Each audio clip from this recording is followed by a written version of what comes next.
You were born with wings. Why prefer to crawl through life? Jalal al-Din Rumi.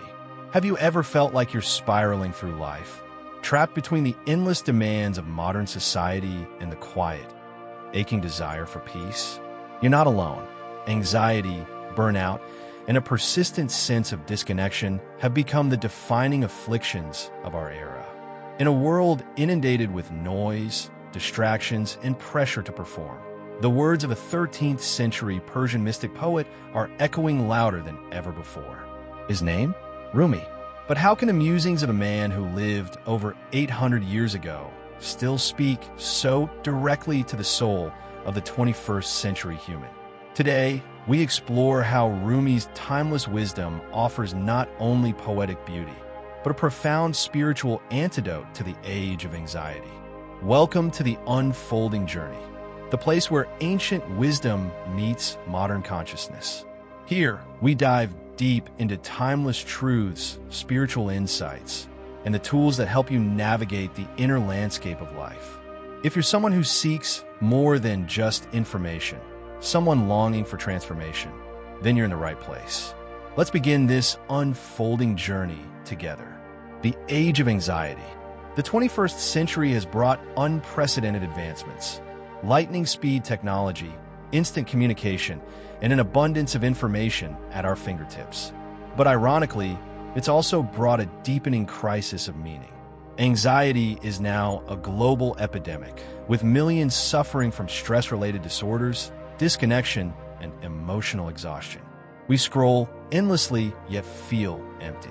We connect online, but feel more isolated than ever. We are constantly stimulated, but rarely still. This is the age of anxiety. The question arises, how do we restore our inner balance in such a chaotic time? Why Rumi? Jalal al-Din Rumi, a 13th century Sufi mystic, is one of the most widely read poets in the world today. His poetry transcends religious and cultural boundaries, weaving together the spiritual, the emotional, and the universal with remarkable clarity. But what makes Rumi uniquely relevant today is not just the beauty of his language. It's the depth of his insight into the human condition. Rumi didn't write for scholars. He wrote for seekers. He understood suffering, longing, love, grief, and ecstasy, not as abstract concepts, but as essential paths on the soul's journey back to itself. The wound is the place where the light enters you. In a world obsessed with numbing wounds, Rumi invites us to enter them, to see pain not as punishment, but as a portal, silence in a noisy world. One of the core teachings of Rumi is the value of silence. In a digital age where every moment is filled with beeps, alerts, and noise, silence has become almost alien. Listen to the silence. It has so much to say. Silence, for Rumi, was not emptiness. It was sacred presence. It was in silence that the soul hears the divine, that the heart remembers its true nature. Modern anxiety often stems from our inability to be still. Meditation, mindfulness, and spiritual stillness are now being recommended by therapists, scientists, and healers alike, echoing the very practices Rumi engaged in centuries ago. His life was a dance between music and stillness, between ecstasy and surrender. This dance, Rumi believed, is what reconnects us to the divine source. Love as the ultimate remedy. In the heart of Rumi's teachings lies one word: love. Your task is not to seek for love, but merely to seek and find all the barriers within yourself that you have built against it. Rumi does not speak of love in the Hollywood sense. He speaks of divine love, an all-encompassing force that breaks the ego, melts barriers, and awakens the soul. In an anxious world, we often feel unloved, unseen, or disconnected. Rumi tells us that love is not something we earn, but something we are. That by returning to the heart, we reconnect with the source of all peace. This is the spiritual medicine we need. Surrendering the ego. One of the primary causes of modern anxiety is ego identification, clinging to a false sense of self built on fear, status, and comparison. Rumi teaches the opposite.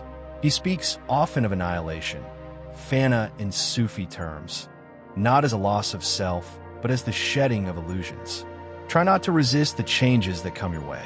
Instead, let life live through you. When we surrender control, release our need to manipulate outcomes, and trust the flow of life, anxiety begins to dissolve.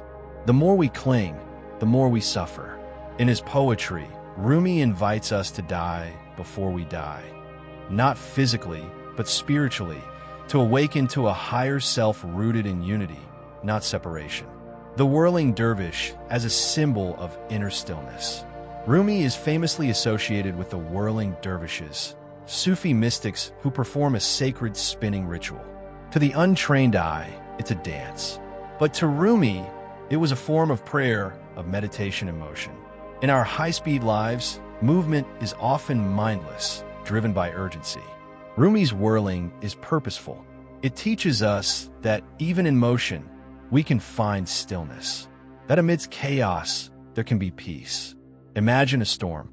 While the winds rage outside, the eye of the storm is calm. Rumi's life was lived in that calm center. He invites us to live from that center too. Healing through poetry. Rumi's poetry is more than art. It's a healing balm. Don't get lost in your pain. Know that one day your pain will become your cure.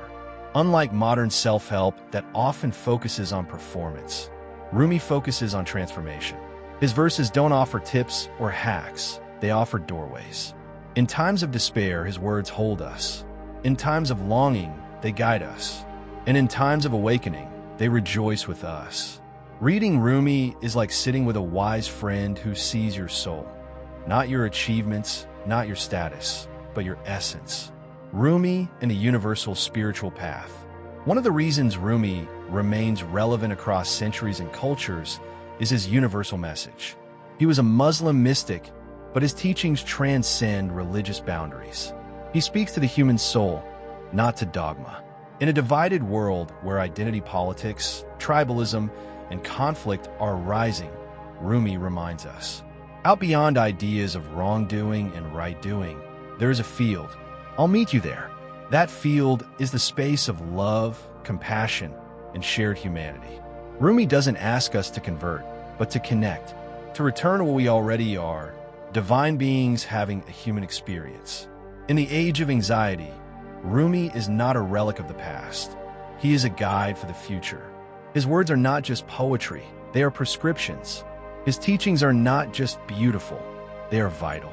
In the noise of modern life, he invites us to silence.